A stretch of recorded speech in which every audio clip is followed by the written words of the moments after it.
Hey, what's up guys? This is Jen, and today we're going to talk about using a metronome to help you do chord transitions in 3/4 time. This is another video in a series that I've been doing about how to use a metronome because you know it is so important.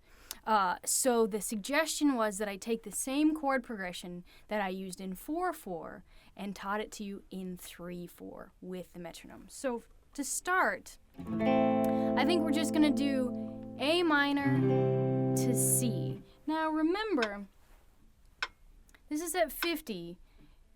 You're doing 1, 2, 3.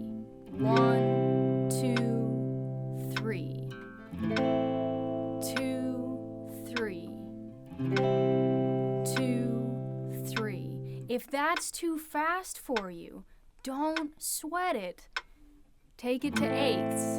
And 2 and 3 and 1 and 2 and 3 and back. 1 and 2 and 3 and 1 and 2 and 3 and. Because remember, what's the tendency? The tendency is to do 1, 2, 3.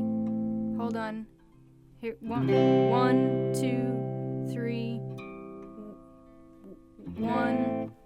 And then you're not playing in time and you're not building up your confidence that you can play with a recording or with somebody. So you need that constant reminder, that constant grid that's like, you change now. You change now, you change now, because the hands aren't going to do that for you on their own. You've got to play to a slow downer or a metronome or a drummer or anything that will keep steady time, and that's how you'll build your time. So let's move this up just a little bit, take it to 70. Let's do that A minor to C again. Think about where you're going before you get there. Eighth notes coming up. Here we go.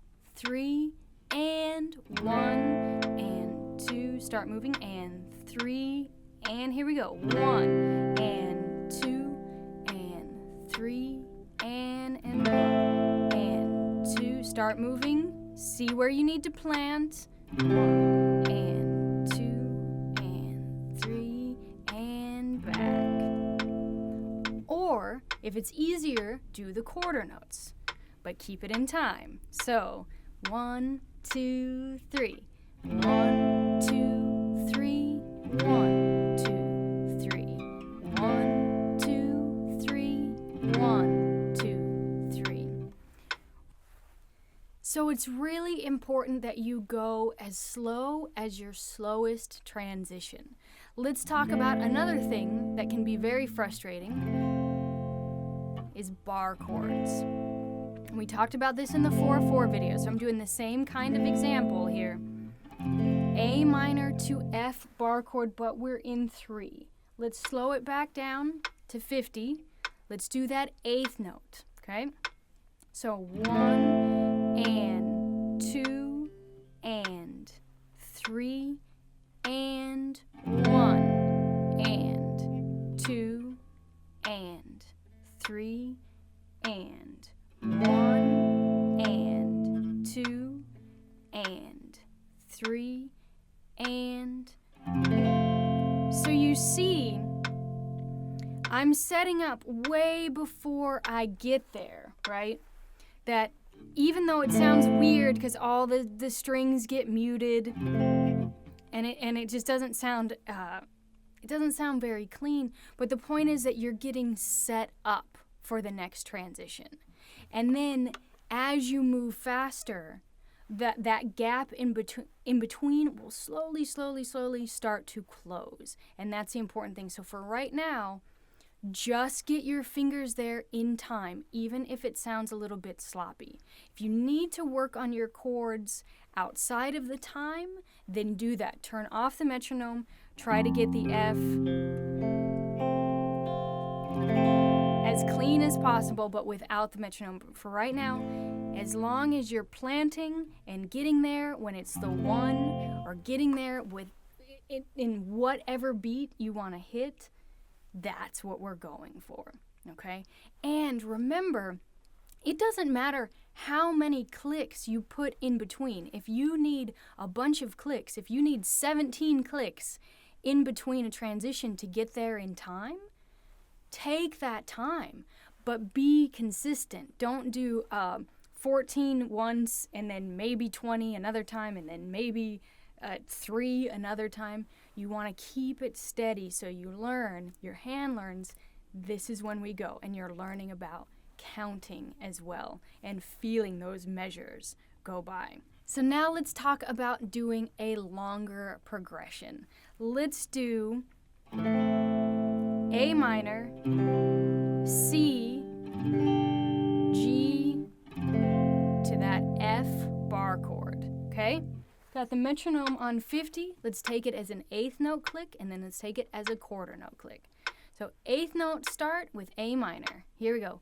3 and 1 and 2 and 3 and 1 and 2 and 3 and G, 1 and 2 and 3 and 1 and 2 and 3 and one more time. 1 and 2 and 3 and 1 and 2 and 3 and 1 and 2 and 3 and 1 and 2 and 3 and. Now let's take it as a quarter note click. Here we go. Double the speed, so if you're not there, no worries. Build it up to that in your own time. But we'll do 1, 2, 3. 1, 2, 3. 1, 2, 3. 1, 2, 3. 1, 2, 3. Again. 1, 2, 3. 1, 2, 3. 1, 2, 3. 1, 2, 3. And then the last thing, let's play every click. This is the hardest one that we've done so far. So here we go. 1, 2, 3. 1, 2, 3. 1, 2, 3. Think ahead. See where your fingers need to go before they get there. 1, 2, 3. 1, 2, 3. 1, 2, 3. 1, 2, 3.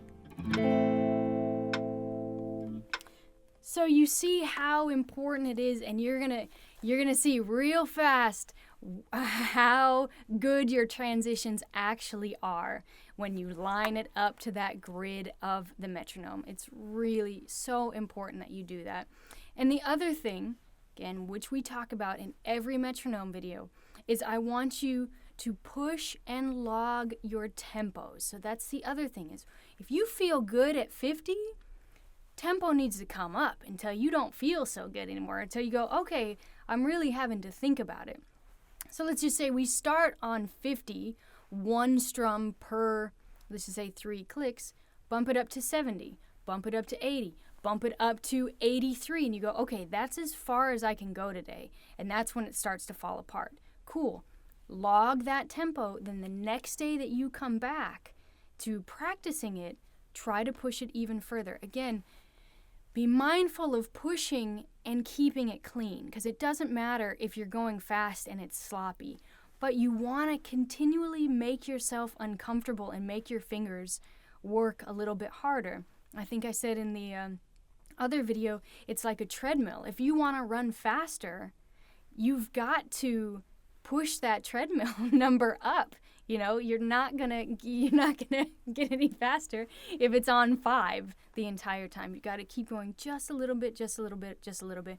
But you don't want your form to diminish at all. So be mindful of that.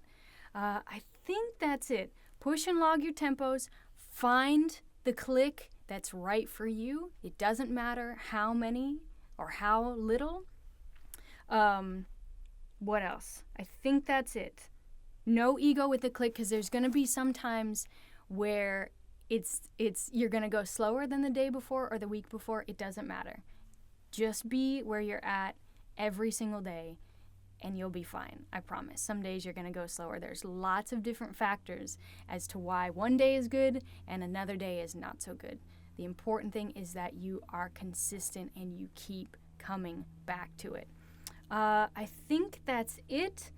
This, as all of my tips and tricks videos, are supported by patreon.com and my patrons who have been with me for a really, really long time, and I so appreciate it. So if you're interested in finding out how to donate to these videos and keep them going so that they're free for everybody else, please go to www.patreon.com/JenTrani, and you can see that there's some cool rewards and some Google Hangs that happen, which need to happen this month. Need to get on that. And a postcard, the handwritten postcard that I'll send you for a certain amount. So definitely check that out. And if not, just share the videos, and let me know what you want to see next with these tips and tricks. Good luck, and I'll talk to you soon.